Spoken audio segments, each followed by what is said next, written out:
eh, sore hari ini kita masih bicara pada upaya-upaya untuk menjamin mutu during ataupun juga dalam proses produksi untuk sediaan obat, ya. Jadi seperti halnya yang dulu sudah kita bicarakan bahwa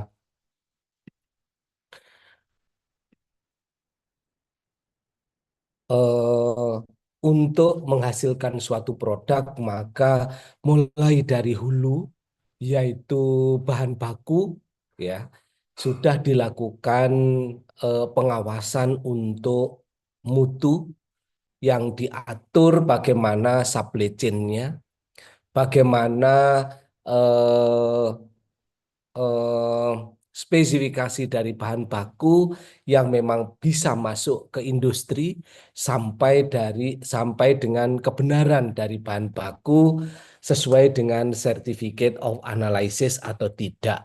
Ini menunjukkan bahwa seperti halnya kemurnian, kemudian impuritiesnya, kemudian juga eh, eh, kebenaran dari bahan baku itu bisa dibuktikan dengan baik. Baru kemudian pada tahap formulasi, kemudian produksi, sampai dengan menghasilkan suatu produk obat yang siap untuk dikemas. Tentu ini mengacu pada quality assurance, ya, yang berdasarkan atas perancangan suatu produk atau quality by design, ya. Dengan demikian produk nanti bisa diedarkan dan kemudian didistribusikan. Nah, kita masih mempunyai kurang lebih 4 kali tatap muka, ya. Maka saya akan bicara satu tahap pada produksi untuk bisa selesai, kemudian distribusi dan juga pada eh, farmakovigilan, yaitu suatu produk obat yang memang sudah berada di pasar atau di pasaran, bagaimana untuk menjamin mutu produknya, ya. Jadi itu. Nah, kalau kita lihat untuk kemarin sudah kita bicarakan masalah bagaimana tata kelola untuk industri farmasi di dalam menghasilkan suatu produk yang berkualitas, ya. Mulai dari aturan-aturan yang mengacu pada, kalau kita lihat di Indonesia, tentu saja CPOB yang memang eh, telah direvisi, ya, oleh Badan POM pada tahun 2024 ini, ya. Kemudian juga kalau kita lihat eh, guideline dari CGMP, ya, Current Good Manufacturing Practice, baik yang berasal dari FDA, kemudian EMA maupun juga WHO. Sebenarnya di ASEAN itu ada sendiri, yaitu ASEAN Guideline, ya, terkait dengan bagaimana harmonisasi untuk cara pembuatan obat yang baik di negara-negara ASEAN. Ya, jadi itu. Nah, setelah kita tahu peraturan dan tata kelolanya, maka saya akan bicara pada personil yang ada pada CGMP itu. Nah, kalau kita lihat GMP, Good Manufacturing Practices, itu mengatur bagaimana sebenarnya kualifikasi dari personil yang memang harus atau yang boleh bekerja di industri farmasi. Ya, kalau dulu pada peraturan CPOB sebelumnya itu jelas terstatekan bahwa pada manajer produksi, manajer quality control, quality assurance, maka di situ harus seorang farmasis. Tetapi dari peraturan yang baru itu di sana tidak tertuliskan farmasis, tetapi personil yang mempunyai kompetensi dan kualifikasi tertentu. Artinya apa? Ini terbuka, ya, lebih terbuka, sehingga farmasis itu harus mampu untuk mempunyai kompetensi yang memang unggul ketika memang akan bekerja di industri farmasi. Nah, personil sendiri kalau kita lihat selain pada eh, eh, kompetensi, kalau kita lihat tentu didukung oleh pendidikan yang memang sesuai. Kita masih berasumsi bahwa yang kompeten di industri farmasi ya tentu farmasis ataupun apoteker, karena background dari pendidikan itu khusus terkait dengan bagaimana menghasilkan suatu produk obat yang aman, kemudian efektif dan tentu bermutu, ya. Serta kalau sudah mampu menghasilkan produk tersebut, menggunakannya untuk memperoleh outcome yang optimal dari suatu pengobatan. Nah, dengan demikian, maka background pendidikan yang memang sesuai itu adalah farmasis ataupun juga apoteker. Kemudian mendapatkan training, kalau kita lihat ya, di sini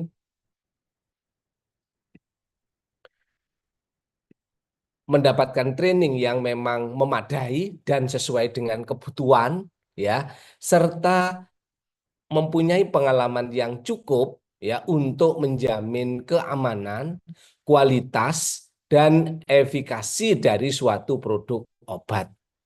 Nah, dengan demikian kalau misalnya saja apoteker di sana memang memenuhi kualifikasi tersebut, tentu ini yang kita harapkan mereka bekerja di industri, karena kalau kita lihat background pendidikan, tidak ada yang memang mempelajari mengenai quality by design atau QBD selain apoteker.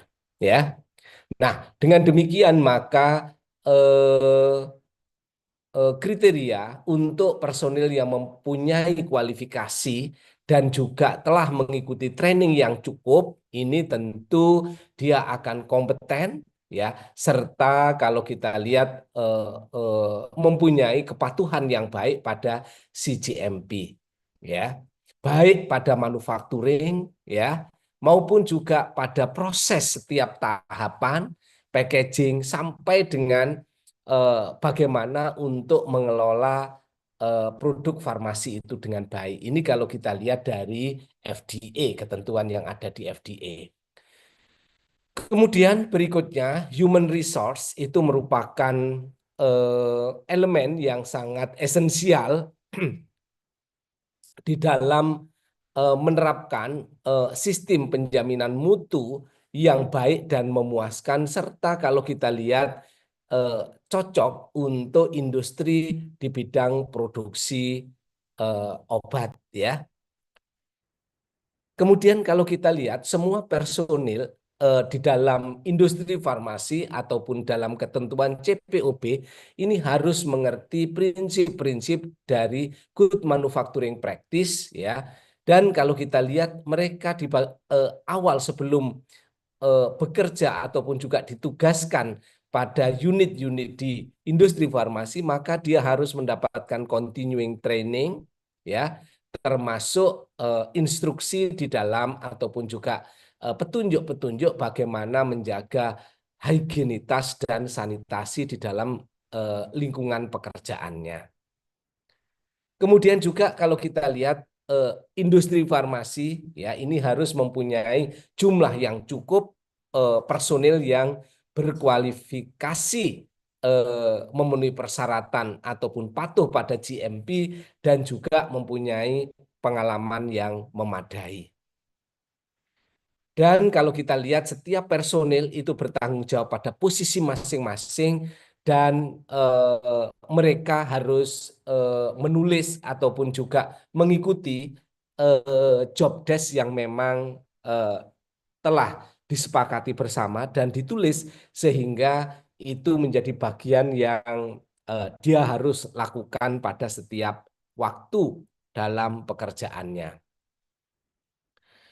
Kemudian kalau kita lihat personil kunci ya di dalam eh, pembentukan produk kefarmasian, maka di sana yang pertama adalah head ataupun juga kepala produksi, kemudian kepala quality control, dan juga kepala quality management ataupun juga quality assurance.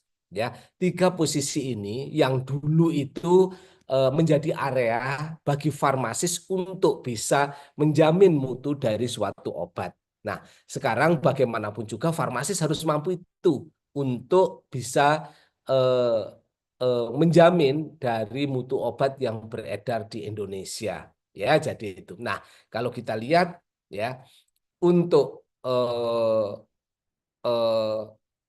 kepala produksi ya dan juga kepala quality control ataupun juga quality assurance ya, maka di sana harus dipegang oleh eh, orang yang terpisah ataupun juga yang tidak boleh merangkap di sana ya, jadi itu. Kemudian eh, jumlah dari eh, eh, personil atau qualified personil yang memang mencukupi itu yang seberapa besar sebenarnya.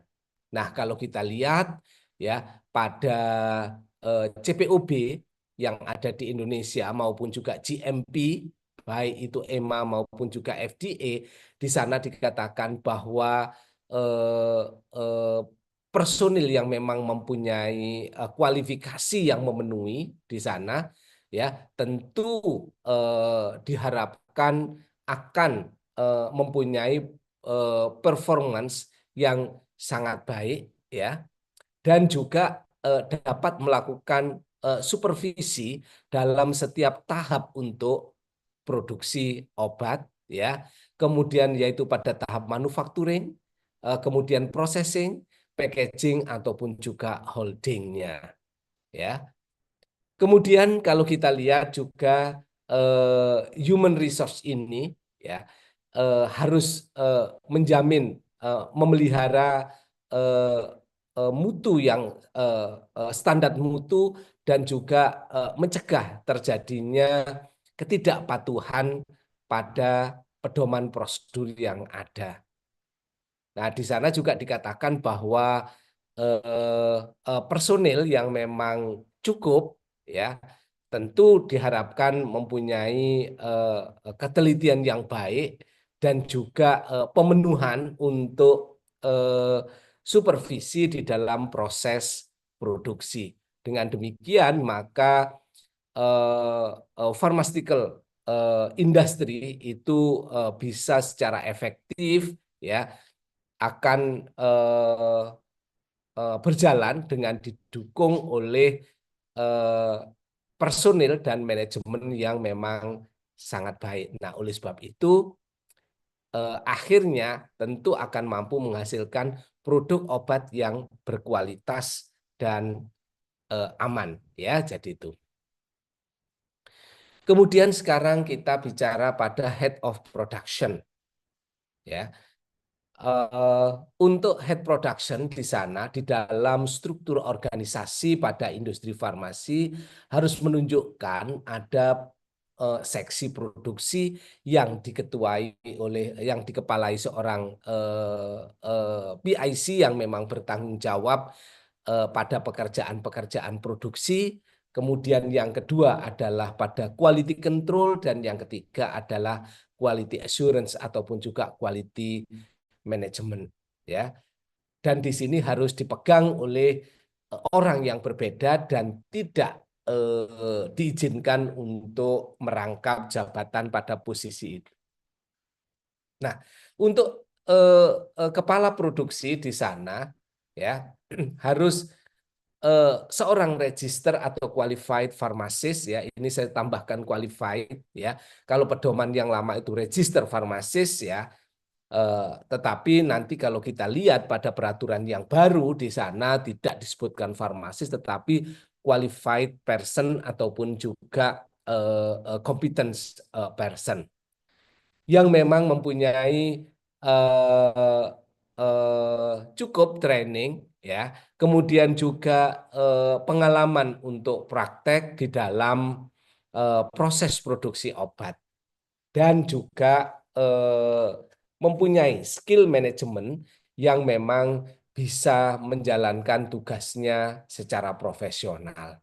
Nah, kalau kita lihat kepala produksi itu mempunyai authority dan juga tanggung jawab di dalam produksi obat. Nah, apa saja tanggung jawabnya?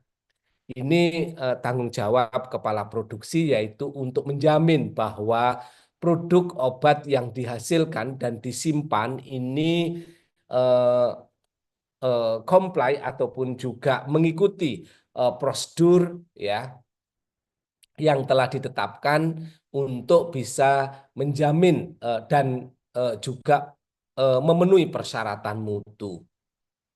Kemudian yang kedua menyediakan ataupun melakukan approval ya terkait dengan instruksi kerja yang berhubungan dengan produksi dan menjamin bahwa instruksi kerja tersebut mempunyai kelayakan yang baik ketika diimplementasikan. Kemudian yang ketiga yaitu menjamin pencatatan pada produksi ya sehingga bisa dilakukan evaluasi dengan baik ya dan kepala produksi itu menandatangani eh, eh, setiap tahap produksi ya dan juga ketika memang perancangan awal untuk produksi ya sehingga eh, eh, dia memang melakukan approval terlebih dulu, baru kemudian dilakukan pengajuan kepada kepala quality management atau quality assurance untuk bisa dilakukan produksi. Kemudian yang keempat yaitu melakukan pengecekan pada eh, bangunan maupun juga fasilitas serta equipment atau perlengkapan untuk produksi. Kemudian juga menjamin bahwa validasi proses itu memang memenuhi dan diterapkan dengan baik ya serta menjamin eh, baik pada tahap awal maupun juga selama proses training ya untuk personil pada departemen ataupun juga pada divisi produksi ya dengan demikian mereka bisa melakukan aktivitas produksi dengan baik. Ada pertanyaan di sini terkait dengan head of production ataupun juga kepala bagian produksi? Saya persilahkan kalau ada yang ingin ditanyakan.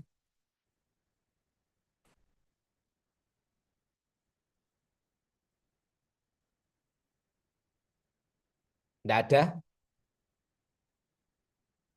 Oke, baik kalau tidak ada ya. Akan saya lanjutkan ya untuk head of quality control ya. Head of quality control ataupun juga kepala kontrol kualitas ya itu tentu juga mempunyai kualifikasi ataupun juga persyaratan-persyaratan yang mengacu pada GMP ataupun juga CPOB.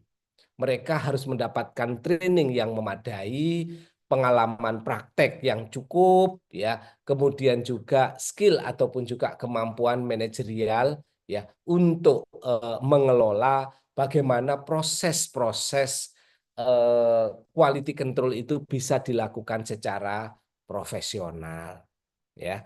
Kemudian kepala quality control itu eh, mempunyai autorisasi, mempunyai kewenangan dan juga tanggung jawab di dalam kontrol kualitas eh, eh, setiap tahap dalam proses-proses produksi untuk obat ya. Nah, apa saja kalau kita lihat tugas dari quality control yang pertama yaitu approving, menyetujui ataupun juga mereject ya material mulai dari material ya artinya berarti pharmaceutical ingredient ataupun juga excipient di sana dilakukan pengecekan ya meskipun masuknya itu di bagian produksi tetapi ketika produksi mendapatkan bahan baku maka mereka mengambil sampel sampel akan dikirim pada quality control untuk dilakukan pemeriksaan ya Selain active pharmaceutical ingredient dan excipient, juga pada material untuk packaging itu juga dilakukan pemeriksaan, ya. Kemudian produk-produk intermediate-nya, jadi artinya bahwa setiap tahap dari produksi itu juga dilakukan pemeriksaan sampai pada bulk produk. Jadi ini misalnya saja membuat tablet, sampai tablet itu dihasilkan juga harus dilakukan pemeriksaan, ya, pengontrolan kualitas, dan kalau kita lihat yaitu pada finishing product. Jadi artinya final product itu juga harus dilakukan pengecekan. Final product berarti sudah terpacking dengan utuh untuk siap didistribusikan. Kemudian yang kedua adalah untuk menjamin bahwa semua kebutuhan tes itu bisa dilakukan dengan baik. Ya, jadi itu.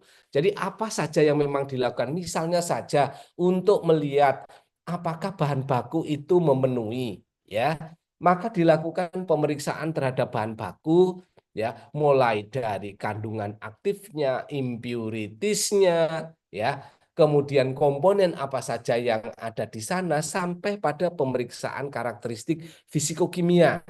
Misalnya saja di dalam spesifikasi ketika dituliskan eh, sekian gram kalau dilarutkan dalam air maka akan menghasilkan pH tertentu, maka di situ harus dilakukan pengecekan, ya. Nah, makanya identifikasi di awal itu menjadi penting untuk bahan baku. Kemudian kalau dihasilkan produk misalnya saja sudah dihasilkan tablet, ya harus dilakukan pengujian bagaimana disolusinya tablet tersebut, apakah disolusi itu sesuai dengan yang memang diprediksi sebelumnya dan diharapkan terkait dengan produk tersebut atau tidak. Maka harus dilakukan uji disolusi dengan baik, kerapuan tablet, kekerasannya itu harus dilakukan semua.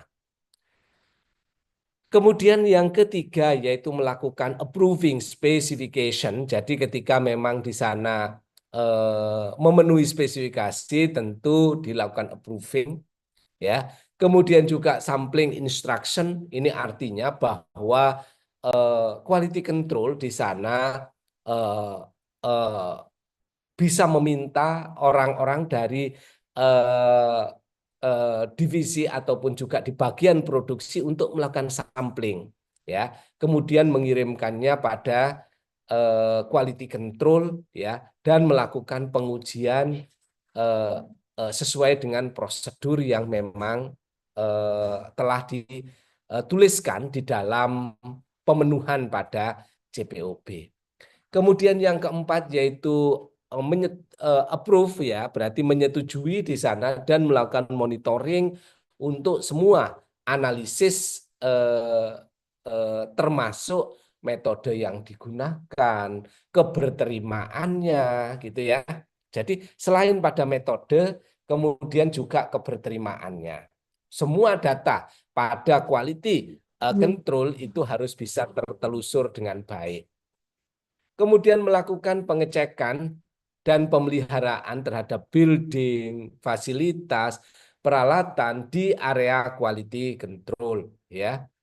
Kemudian menjamin bahwa validasi dari metode-metode yang digunakan itu memenuhi ataupun juga memadai, serta menjamin bahwa mulai dari eh, eh, awal sampai dengan training yang sifatnya adalah continuing eh, professional development untuk personal di departemen itu harus bisa dilakukan dengan baik. Nah, sekarang training, ya. Jadi training apa saja yang memang dilakukan. Nah, sebelum pada training, ya. Kemudian head of quality management ataupun quality assurance apa tugasnya? Hampir sama di sana, tetapi pada level manajerial. Bagaimana mengendalikan proses untuk mendapatkan bahan baku, gitu ya. Maka tentu ini harus bisa dikendalikan dengan baik. Kemudian yang berikutnya memastikan bahwa setiap tahapan di dalam produksi maupun juga pemeriksaan oleh quality control itu bisa berjalan dengan baik sampai pada dokumentasinya. Ini kalau kita lihat pada pekerjaan untuk quality assurance. Tentu ini lebih luas, ini lebih besar tanggung jawabnya karena menyangkut setiap aspek di dalam produksi yang ada di rumah sakit. Maaf, di industri farmasi. Nah, selanjutnya training. Training apa saja yang memang diperlukan oleh industri farmasi. Ini kalau saya ambil pada bagian pertama, ini adalah dari FDA, di mana training ini harus mengikuti ketentuan-ketentuan ya bahwa setiap individu yang terlibat di dalam manufacturing, processing, packaging ataupun juga holding dari suatu proses pembuatan obat, maka di sana memerlukan pendidikan yang memang sesuai, training yang memang diperlukan, dan juga experience.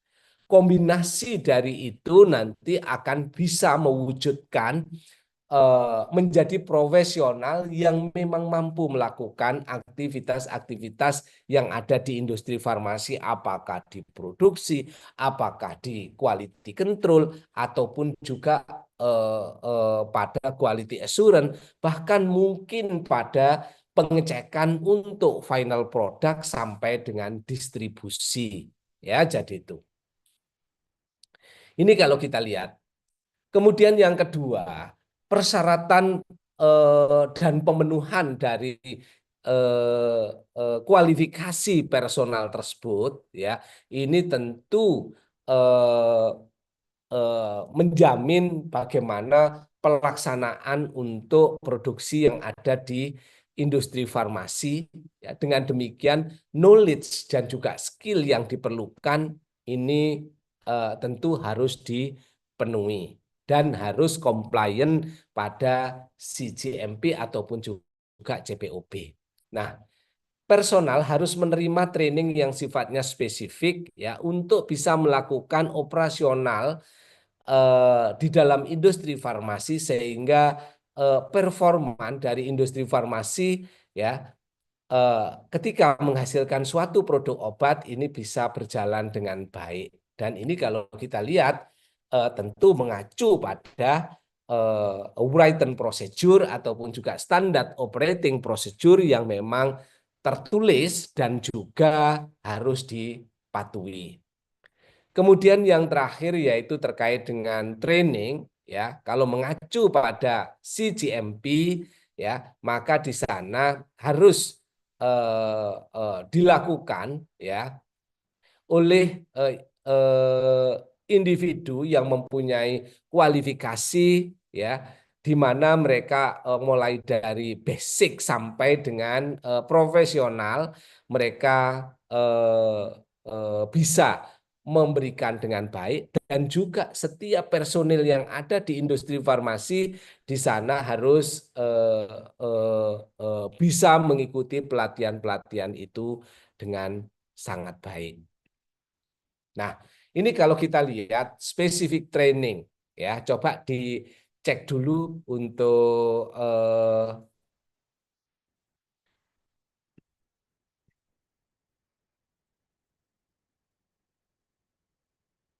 ya, ya silahkan dibaca untuk skema yang ada di sini. Nanti eh, sekitar 4 menit lagi akan kita diskusikan.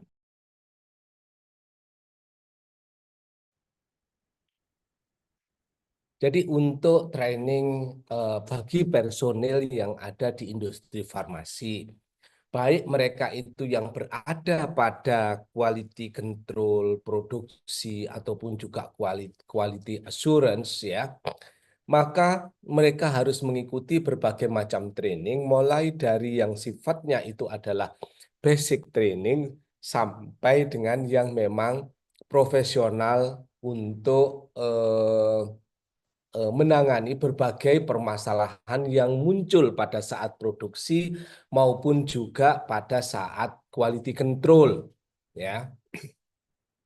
Nah, kalau kita lihat untuk basic training, ya, itu tentu bisa diselenggarakan, ya, mulai dari kalau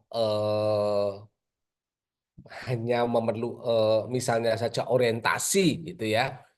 Jadi kalau kita lihat orientasi dan pengenalan dari suatu pekerjaan, tentu di sana biasanya diberikan oleh eh, personil yang ada pada produksi ataupun juga quality control ataupun juga quality assurance yang lebih berpengalaman, ya, umumnya di sana untuk orientation and induction training, ya.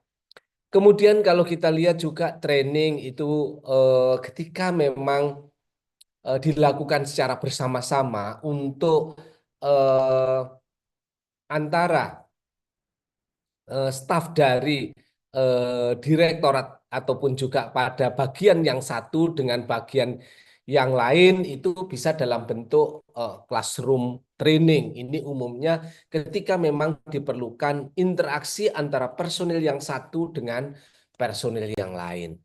Kemudian juga ada one to one training. Ini artinya trainernya satu orang, trainee-nya satu orang, sehingga memang setiap orang yang ada di Indonesia akan mendapatkan suatu pelatihan-pelatihan yang khusus sesuai dengan job dari masing-masing personil, ya. Atau juga behavioral and self training. Jadi ini artinya seperti perilaku, ya. Terus kemudian juga kalau misalnya saja di dalam suatu produksi bagaimana menjamin untuk higienitas, kemudian juga sanitasi, ya. Nah, di sini behavioral dan juga self training ini menjadi bagian yang penting, ya. Jadi ini. Kemudian ada work specific training, ya. Untuk work specific training, nah ini yang memang biasanya didampingi oleh seorang trainer yang memang punya expertise di bidangnya. Untuk work specific training ini, misalnya saja GMP, ya, bagaimana GMP diimplementasikan.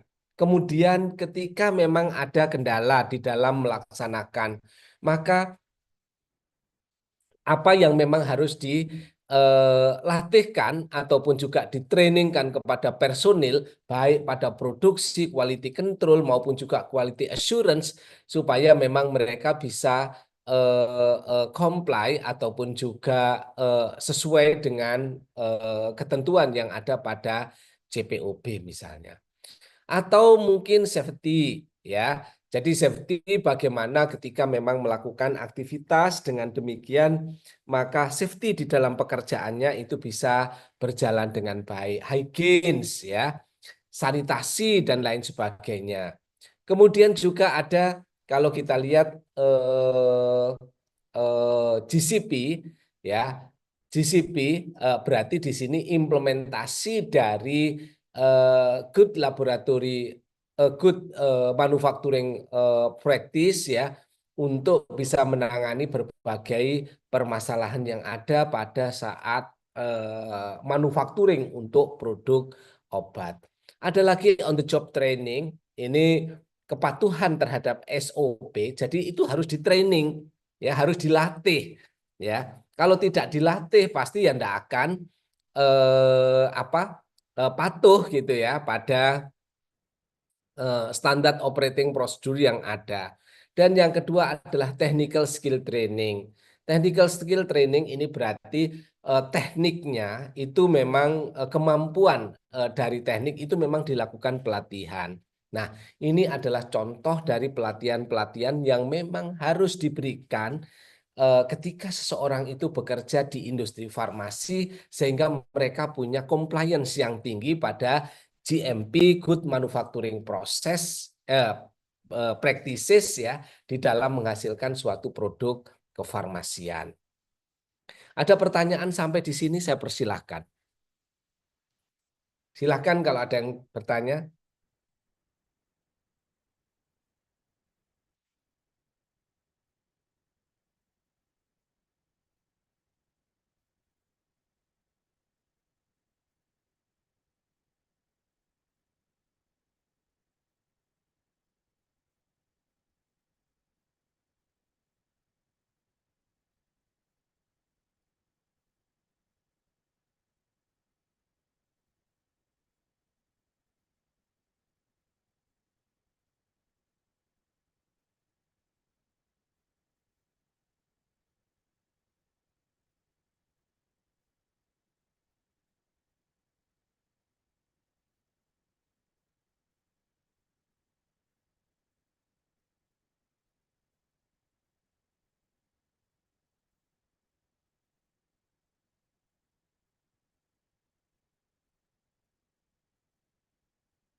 Oke, ada yang ditanyakan? Nggak ada, kalau nggak ada baik, kan saya lanjutkan. Nah, kalau kita lihat pada GMP yang dikeluarkan oleh Badan POM pada seksi 2, yaitu 2.9 di sana bahwa dikatakan pharmaceutical industry ataupun juga industri farmasi itu harus menyediakan training untuk semua personal yang ada di industri yang mereka mempunyai tugas pada area produksi, area storage, atau laboratorium, termasuk baik yang technical ya, jadi mereka yang teknisi ya, kemudian juga pemelihara sarana dan pada cleaning atau personil yang bertugas melakukan cleaning pada fasilitas dan ruangan tersebut. Dan untuk personil yang lain ini tentu pelatihan akan diberikan sesuai dengan aktivitasnya dan kebutuhannya. Kemudian kalau kita lihat pada butir 10 di sana dinyatakan bahwa eh, basic training ya baik secara teori maupun juga praktek pada GMP ya itu diberikan kepada semua personil terutama personil yang baru ya sehingga mereka menerima training itu lebih awal, training yang sesuai ya untuk tugas yang mereka akan laksanakan. Ongoing training, jadi selain pada prior, apa, eh, sebelum mereka diterjunkan dan juga ongoing training itu juga memang harus diberikan ya. Dan ini tentu harus dimonitoring ya untuk melihat eh, apa efisiensi dari training yang memang dilakukan. Kemudian untuk program training itu harus mendapatkan approve dari head untuk masing-masing departemen. Misalnya training terkait dengan produksi, maka ya harus mendapatkan persetujuan dari head of production. Ya, demikian juga dengan quality control, quality assurance ataupun unit-unit yang lain. Kemudian butir 11 dinyatakan di sana adalah specific training itu juga diberikan kepada personil yang memang bekerja pada area-area di mana kontaminasi itu bisa terjadi. Kontaminasi tentu di sini dimaksudkan adalah pada senyawa-senyawa ataupun juga komponen yang sifatnya adalah hazard ataupun berbahaya. Ya, untuk contoh ya ini cleaning area yang memang eh, mempunyai potensial yang tinggi ya untuk terjadinya toksisitas ataupun juga material-material yang memang sifatnya sensitizing ya. Jadi untuk merangsang alergi, merangsang apa eh, eh, beberapa sistem yang ada di dalam tubuh kita, maka mereka harus mendapatkan pelatihan yang cukup ya. Misalnya saja ketika pada produksi ini berkaitan dengan limbah-limbah tertentu ya, maka personil di sana harus mendapatkan pelatihan terkait dengan handling dari limbah dan lain sebagainya. Sehingga ketika terjadi tumpahan, ketika terjadi apa collecting dari bahan-bahan yang membahayakan itu bisa dilakukan dengan baik. Nah, kalau kita lihat training ini harus dilakukan ya pada berbagai level yang memang ada di industri. Baik pada level operatornya, jadi pelaksananya, kemudian juga pada tenaga teknisnya ya, kemudian analisis atau baik itu termasuk senior analysis ya. Kemudian tim leader ini termasuk asisten manajer, deputy manager, manager ya, sampai pada head of department ataupun juga head of division. Jadi mereka memang harus mendapatkan pelatihan pada semua level, ya.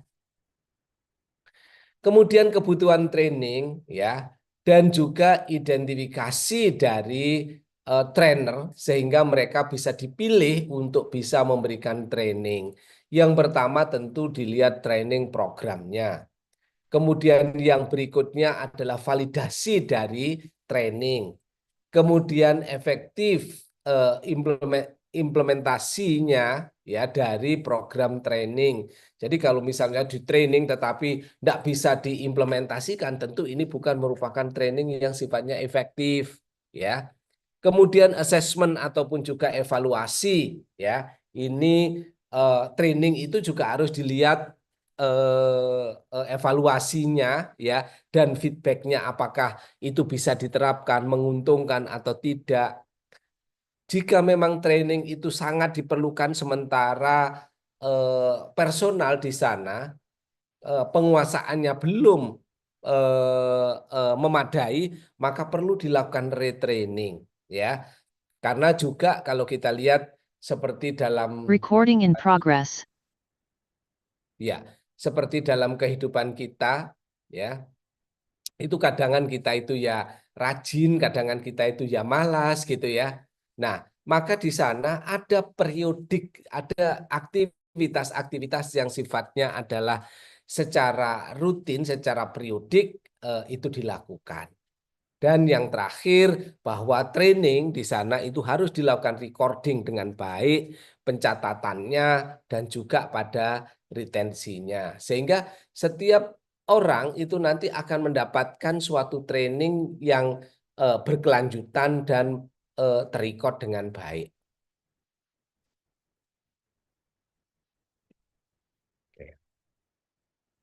Kemudian di dalam training ada supervisor, ya, tanggung jawab dari supervisor, ya.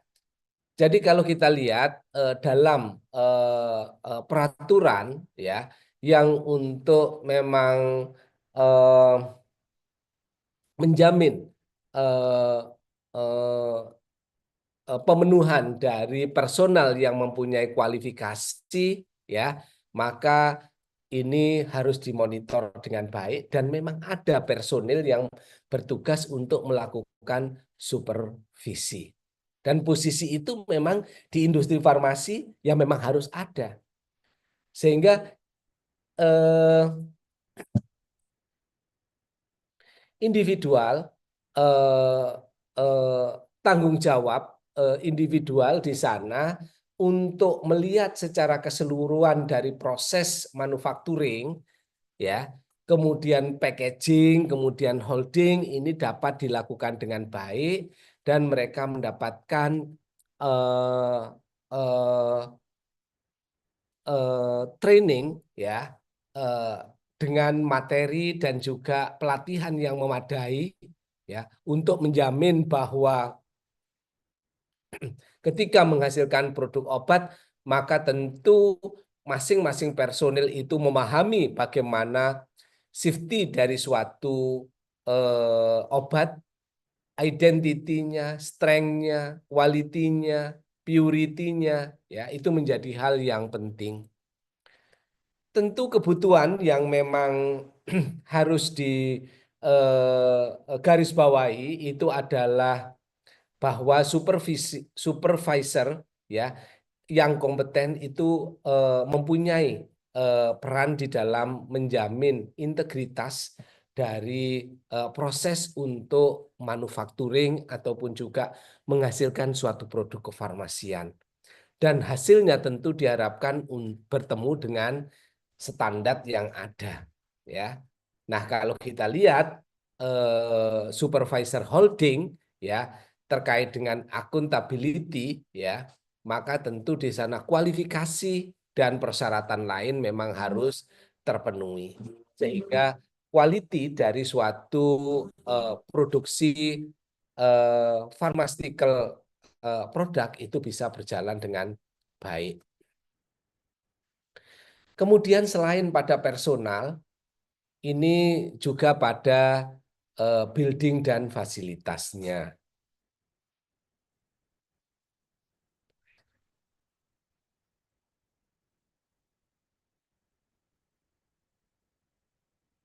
Untuk building dan fasilitasnya, ya, di dalam industri farmasi, ya, memang harus mempunyai desain yang memadai, kemudian konstruksi yang tentu saja memenuhi syarat serta layout, ya, sesuai dengan rancangan bahwa suatu manufacturing bisa berjalan dengan baik.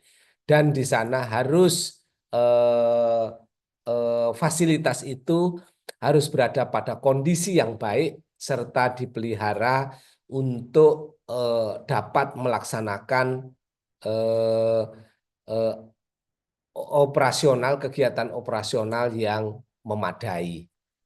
Nah, layout dan desain ini sebenarnya menjadi persyaratan ketika suatu industri farmasi mendaftarkan atau mengajukan izin untuk operasional, ya. Jadi itu.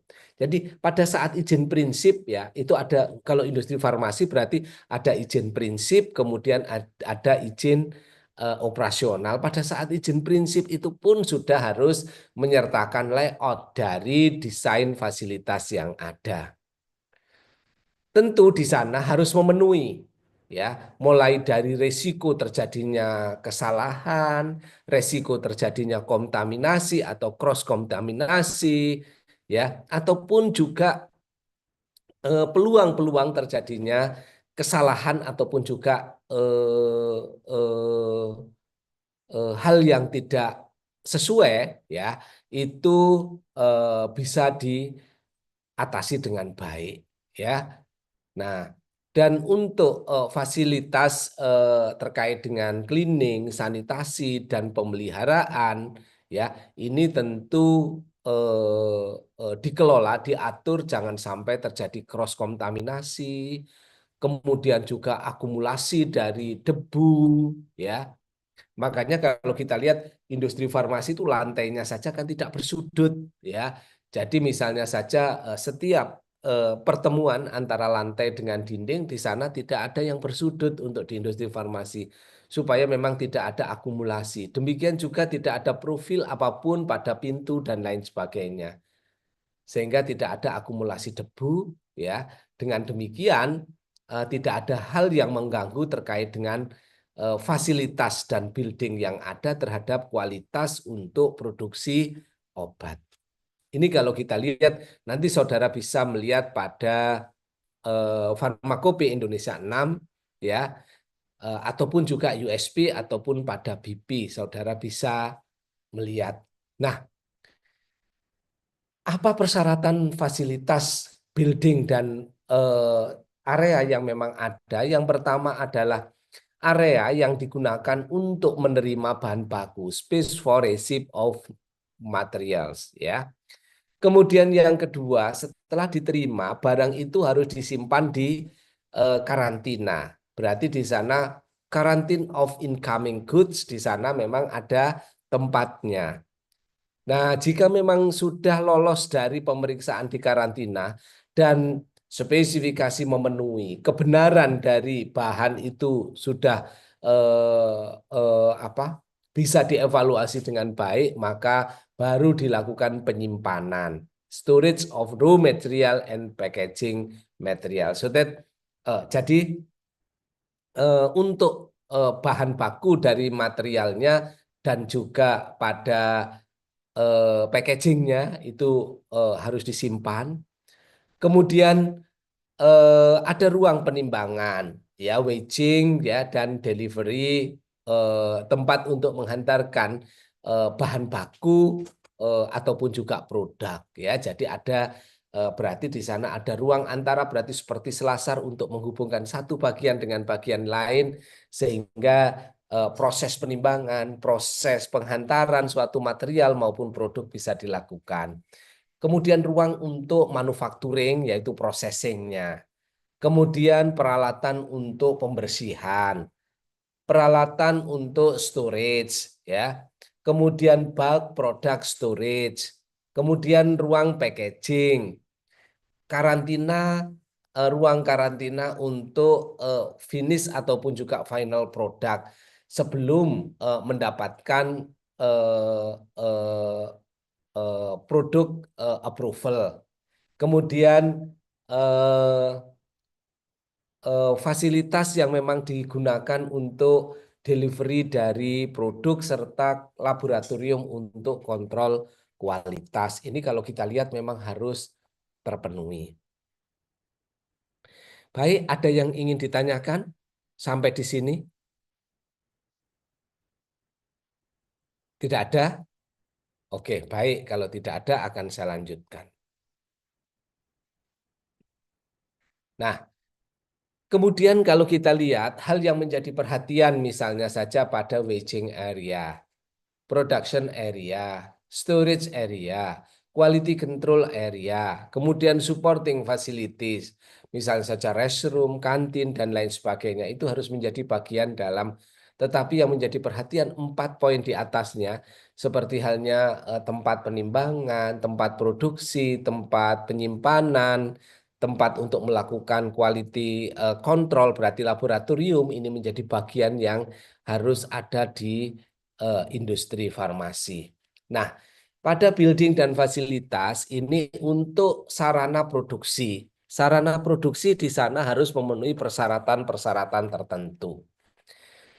Kalau kita lihat pada FDA maupun juga EMA ada 4 tipe, ya. Ini FDA dan EMA itu ada 4 tipe, yaitu grade A, B, C, D, ya, grade A, B, C, D. Sementara kalau di Indonesia ada satu lagi grade yaitu grade E, ya. Nah, untuk membedakan masing-masing grade ini adalah jumlah dari partikel yang memang ada pada keadaan tidak produksi dan keadaan produksi atau keadaan rest dan operasional, ya. Kalau kita lihat keadaan grade A ini pada keadaan rest, partikel dengan ukuran 0,5 mikrometer ini tentu tidak lebih dari 3.520. Sementara kalau kita lihat yang di atas 5 mikro tidak lebih dari 20. Ini sama pada keadaan rest maupun pada keadaan operation. Keadaan tidak produksi maupun produksi sama. Sementara untuk grade B, ini sebenarnya kalau kita lihat hampir sama pada keadaan rest dengan grade A, kecuali jumlah 5 mikrometernya naik menjadi 29. Dan ketika keadaan operasi, keadaan menghasilkan suatu produk obat, maka di sana naik kurang lebihnya adalah 100 kalinya, ya, jadi 100 kalinya dari 3.520 menjadi 352.000. Demikian juga dengan yang 5 mikro dari 29 dikali dengan 100-nya menjadi 2.900. Ya. Kemudian grade C di sana 3.500, 352.000 dan 2.900. Ya. Berarti grade C ini sama saja dengan grade B pada saat operasi. Berarti kalau grade C operasi berarti di sana dikalikan juga dengan 10 kalinya, ya. Jadi kalau kita lihat 2.900 kali 10 kalinya, ya, menjadi 29.000, ya. Sementara yang 352.000 dikali 10 kalinya menjadi 3.520.000. Sementara keadaan operasi pada grade C itu sama dengan keadaan rest di grade D. Sehingga pada saat operasional dari grade D maka tentu di sana lebih dari keadaan istirahat itu tetap diizinkan, sehingga di sana tidak dinyatakan berapa besarnya. Nah, untuk di Indonesia ada grade E, itu adalah room cleanliness, cleanliness class ya untuk manufacturing non-steril product. Jadi yang E non-steril product. A, B, C, D di sana room cleanliness classes for the manufacture of sterile product. Jadi yang dikatakan A, B, C, D itu adalah yang untuk steril product. Kemudian yang E di sana adalah yang bukan steril. Ya, jadi itu. Nah, ini kalau kita lihat, jadi bedanya sedikit di Eropa dan di Amerika serta di Indonesia. Eropa, Amerika ada 4 kelas, sementara kalau di Indonesia ada 5 kelas. Beda lagi ketika kita lihat pada ISO. Ya, jadi kalau kita lihat pada ISO, International Organization for Standardization, ya, terutama pada ICH country di sana membagi menjadi 9 kelas, ya, mulai dari kelas 1 sampai dengan kelas 9, ya. Nah, berapa partikel yang memang diizinkan, ya? Kalau kita lihat untuk kelas 6, kelas 5, ya, kelas 5 sampai dengan kelas 8, ya. Kelas 5 sampai kelas 8 ini berarti sama dengan yang ada di FDA, EMA dan Indonesia, ya. Jadi kalau kita lihat yang 0,5 mikro sampai dengan dan yang lebih dari 5 mikro di sana berada pada kelas yang 5, ya, 3520 dan 29, ya, jadi itu dan seterusnya, ya.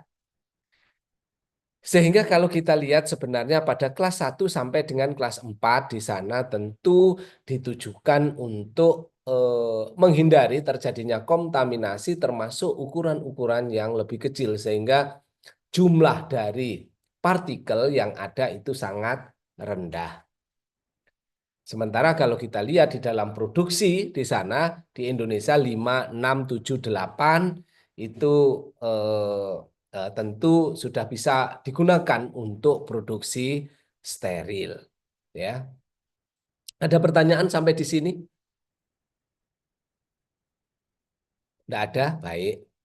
Nah, kemudian peralatan. Peralatan untuk industri farmasi di sana, terutama dalam produksi, ini harus mempunyai konstruksi dan desain yang memadai. Ya. Kemudian ukuran yang cukup dan juga ditempatkan pada area yang memang proper, ya.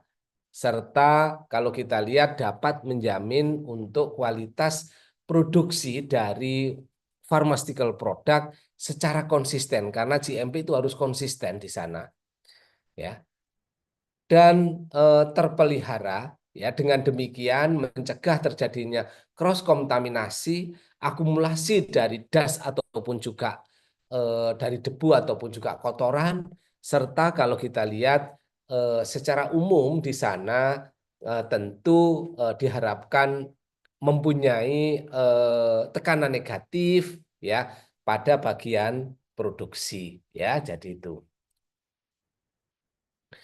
Kemudian berikutnya terkait dengan desain dan konstruksi karena dia harus mempunyai appropriate design and construction. Jadi mereka harus mempunyai instalasi dan juga penempatan yang baik, ya, placementnya serta pemeliharaan. Dengan demikian ada pencatatan-pencatatan atau penulisan-penulisan tertentu terkait dengan instalasinya. Kemudian sanitasi dan hygiene, ya. Pada level sanitasi dan hygiene ini harus diterapkan pada setiap aspek dalam manufacturing pharmaceutical product, ya. Skop sanitasi dan hygiene di sana mulai dari personal, ya, ketentuan-ketentuan yang mengikat peralatan, eh,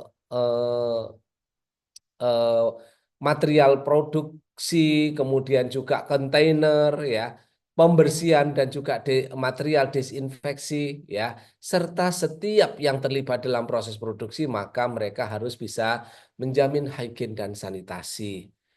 Karena potensial sumber dari kontaminasi itu adalah dari personal, sehingga ketika itu bisa dijaga dengan baik, maka tentu kontaminasi bisa dihindarkan. Oleh sebab itu, mulai dari personal hygiene, building and facility sanitation, ya, equipment cleaning and sanitation, ya, validation of cleaning and sanitation procedures, ya, itu menjadi bagian yang penting. Kemudian proses produksi. Nah, proses produksi ini harus dilakukan mengikuti prosedur dalam CPOB dan patuh pada ketentuan-ketentuan yang ada dalam CPOB untuk menjamin bahwa produk itu selalu konsisten, ya, memenuhi persyaratan mutu, ya, sehingga produk tersebut mendapatkan izin untuk peredarannya. Nah, kalau kita lihat untuk production ini mulai dari proses produksi ini mulai dari bahan baku di awal, proses validasi, pencegahan cross kontaminasi, kemudian sistem pemberian nomor untuk batch maupun juga lot, ya, kemudian juga weighing berarti penimbangan dan pergantian PIC penanggung jawab, ya, handing over, ya, serta return pengembalian, ya, kemudian intermediate, jadi produk intermediate-nya dan juga produk untuk bulk dalam eh, proses produksi, kemudian material untuk packaging dan aktivitas packaging. Ya, dengan demikian maka in process control bisa dikendalikan dengan baik, ya. Kemudian ketika memang ada rejection, kemudian harus dilakukan recover, ya, serta penarikan dari material maupun produk ini juga harus dilakukan dengan baik sesuai dengan pedoman prosedur. Karantina dan juga handing over, ya, dari produk finish, dari produk final produk ini juga harus dilakukan dengan baik. Kemudian pengiriman obat ini harus dilakukan pencatatan dan harus terkontrol, serta penyimpanan dari material awal sampai dengan final produk ini bisa dilakukan dengan baik. Nah, ada pertanyaan sampai di sini? Baik, kalau tidak ada, saya rasa cukup, ya. Besok berarti masih ada lagi ya besok, ya. Ya, besok masih ada kuliah, ya. Permisi Prof, apakah juga akan dilaksanakan pada malam hari atau di Iya. hari Jumatnya ya Prof? Jadi pada malam hari besok supaya nanti selesai sebelum saudara ujian akhir, ya. Nah, kalau misalkan memang bisa besok, besok satu kali tatap muka, kemudian untuk farmakovigilan itu akan saya berikan hari Jumat. Iya. Kalau hari Jumat itu pagi ada kuliah semua, ya. Beberapa ada yang Oh ya masih sudah. ada mata kuliah dan ada yang Ya, kalau memang ada kegiatan perkuliahan, ya berarti memang tidak bisa digeser, tidak ada masalah, nanti kita akan atur, ya. Tetapi besok saya akan bicara distribusi dan juga pada sebagian atau sedikit mengenai farmakovigilan, ya. Jadi bagaimana untuk menjamin mutu produk obat itu ketika dalam distribusi, kemudian mutu obat ketika memang digunakan oleh pasien, termasuk nanti beberapa cases misalnya saja talidomid, ya, rofecoxib dan lain sebagainya yang dulu pernah beredar kemudian ditarik, ya, tidak hanya di Indonesia, saya rasa pada semua negara pernah mengalaminya, ya. Baik, Ada pertanyaan sampai di sini? Tidak, kalau tidak ada saya rasa cukup ya. Tadi ada yang ini belum mengisi presensi? Iya, Prof. Ya, Prof. Ya, Iya, Prof. baik. Siapa yang belum mengisi presensi? Saya isikan.